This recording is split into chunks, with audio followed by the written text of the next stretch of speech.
Hi hello everyone, ನಮಸ್ತೆ. Welcome back to my Vidyaraj point YouTube channel. ಇವತ್ತಿನ ಕ್ಲಾಸಲ್ಲಿ ನಾವು ಸಾಮಾನ್ಯ ಜ್ಞಾನದ 10 ಪ್ರಶ್ನೋತ್ತರಗಳನ್ನ ನೋಡ್ಕೊಳ್ಳೋಣ ಸ್ನೇಹಿತರೆ. ಇದುವರೆಗೆ ನಾವು 590 ಪ್ರಶ್ನೋತ್ತರಗಳನ್ನ ನೋಡ್ಕೊಂಡಿದ್ವಿ. ಇವತ್ತು 91ರಿಂದ 100ರವರೆಗಿನ ಪ್ರಶ್ನೋತ್ತರಗಳನ್ನ ನೋಡ್ಕೊಂಡು ಬರೋಣ. ಹಾಗಿದ್ರೆ ಈ ಒಂದು ಕ್ಲಾಸ್ನ ಮೊದಲ ಪ್ರಶ್ನೆ, 91ನೇ ಪ್ರಶ್ನೆ, GDPಯ ಪೂರ್ಣ ರೂಪವೇನು?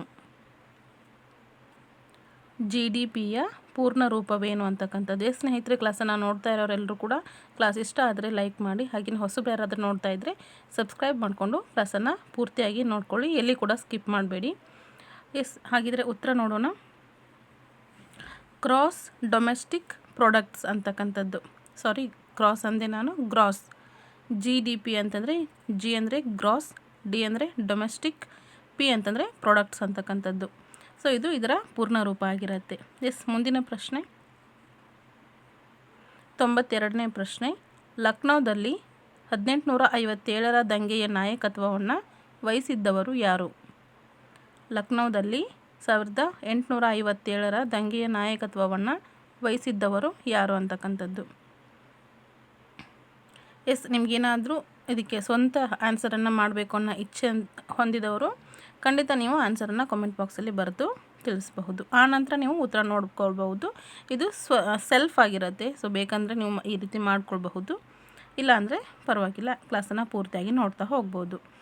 ಉತ್ತರ ಬೇಗಂ ಹಜರತ್ ಮಹಲ್. ಲಕ್ನೋದಲ್ಲಿ 1857ರ ದಂಗೆಯ ನಾಯಕತ್ವವನ್ನು ವಹಿಸಿದ್ದವರು ಬೇಗಂ ಹಜರತ್ ಮಹಲ್ ಆಗಿರ್ತಾರೆ. ಮುಂದಿನ ಪ್ರಶ್ನೆ, 93ನೇ ಪ್ರಶ್ನೆ, ತಿಪ್ಪಗೊಂಡನಹಳ್ಳಿ ಜಲಾಶಯವನ್ನು ಯಾವ ನದಿಗೆ ನಿರ್ಮಿಸಲಾಗಿದೆ? ತಿಪ್ಪಗೊಂಡನಹಳ್ಳಿ ಜಲಾಶಯವನ್ನು ಯಾವ ನದಿಗೆ ನಿರ್ಮಿಸಲಾಗಿದೆ? ಉತ್ತರ ನೋಡೋಣ. ಅರ್ಕಾವತಿ ನದಿ. ರಾಮನಗರ ಜಿಲ್ಲೆಯ ಅರ್ಕಾವತಿ ನದಿಗೆ ಅದು ತಿಪ್ಪಗೊಂಡನಹಳ್ಳಿ ಜಲಾಶಯವನ್ನು ಯಾವುದು ಅರ್ಕಾವತಿ ನದಿಗೆ ನಿರ್ಮಿಸಲಾಗಿದೆ ಅಂತಕ್ಕಂಥದ್ದು. ಮುಂದಿನ ಪ್ರಶ್ನೆ, 94ನೇ ಪ್ರಶ್ನೆ, ಪೆಗಾಸಸ್ ಸ್ಪೈವೇರ್ ಯಾವ ದೇಶದ್ದು?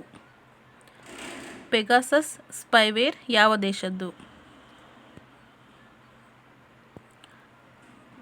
ಉತ್ತರ ಇಸ್ರೇಲ್. ಪೆಗಾಸಸ್ ಸ್ಪೈವೇರ್ ಇಸ್ರೇಲ್ ದೇಶದ್ದು. ಮುಂದಿನ ಪ್ರಶ್ನೆ, 95ನೇ ಪ್ರಶ್ನೆ, ವಿಜಯನಗರ ಸಾಮ್ರಾಜ್ಯವು ಸ್ಥಾಪನೆಯಾಗಿದ್ದು ಯಾವಾಗ? ವಿಜಯನಗರ ಸಾಮ್ರಾಜ್ಯವು ಸ್ಥಾಪನೆಯಾಗಿದ್ದು ಯಾವಾಗ? ಉತ್ತರ ಕ್ರಿಸ್ತಶಕ 1336.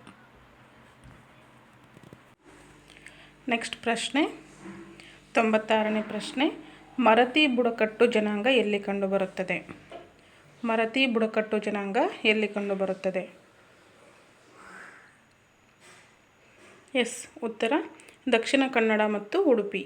ದಕ್ಷಿಣ ಕನ್ನಡ ಮತ್ತು ಉಡುಪಿ. ನೆಕ್ಸ್ಟ್ ಪ್ರಶ್ನೆ, 97ನೇ ಪ್ರಶ್ನೆ. ನೆಕ್ಸ್ಟ್ ಪ್ರಶ್ನೆ, ಬ್ಯಾಂಕಿಂಗ್ ಚಳವಳಿಯ ತೊಟ್ಟಿಲು ಎಂದು ಯಾವ ಜಿಲ್ಲೆಯನ್ನು ಕರೆಯಲಾಗುತ್ತದೆ? ಬ್ಯಾಂಕಿಂಗ್ ಚಳವಳಿಯ ತೊಟ್ಟಿಲು ಎಂದು ಯಾವ ಜಿಲ್ಲೆಯನ್ನು ಕರೆಯಲಾಗುತ್ತದೆ? ಉತ್ತರ ಮಂಗಳೂರು.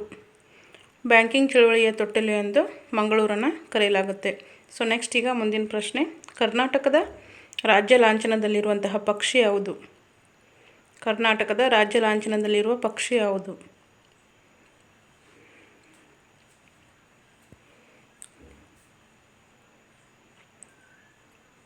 ಉತ್ತರ ಗಂಡಬೇರುಂಡ. ಗಂಡಬೇರುಂಡ ಕರ್ನಾಟಕದ ರಾಜ್ಯ ಲಾಂಛನದಲ್ಲಿರ್ತಕ್ಕಂತಹ ಪಕ್ಷಿ.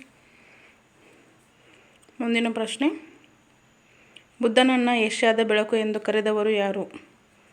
ಬುದ್ಧನನ್ನು ಏಷ್ಯಾದ ಬೆಳಕು ಎಂದು ಕರೆದವರು ಯಾರು?